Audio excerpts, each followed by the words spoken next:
সোমবারের দিন আমি কি রান্না করি চলো তোমাদের সাথে আজকে শেয়ার করি। তো এদিকে কড়াইটা বসিয়ে দিয়েছি, আমি তেল দিলাম, তেলও গরম হয়ে গেছে। তো এখন সয়াবিন ভিজে রাখা সয়াবিনটা আমি দিয়ে দেবো। দিয়ে দেওয়ার পরে ভেজে নেব একটু সয়াবিনটা। আর এই সয়াবিনটা খেতে অবশ্য খুবই ভালো লাগে আমার, তো আমার বর খেতে চায় না। কোনো দিন যদি আলু দিয়ে রান্না করি তাও খেতে চায় না, আর এমনি 5 রকমের শাকসবজি মিশাল করে দিয়ে যদি রান্না করে দিই তাহলে অবশ্য ভালোই খায়।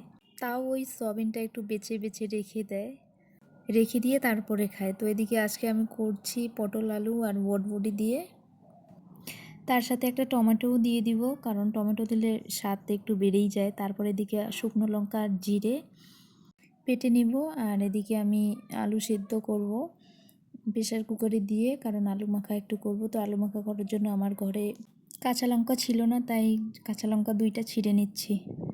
এই গাছের লঙ্কাটা খুবই ঝাল, খুব ভালো লাগে খেতে। যারা যারা ঝাল খেতে পছন্দ করে তাদের দিয়ে তো ঠিকই আছে। আর এদিকে আমার ভাত হয়ে গেল। তো টাটা বন্ধুরা।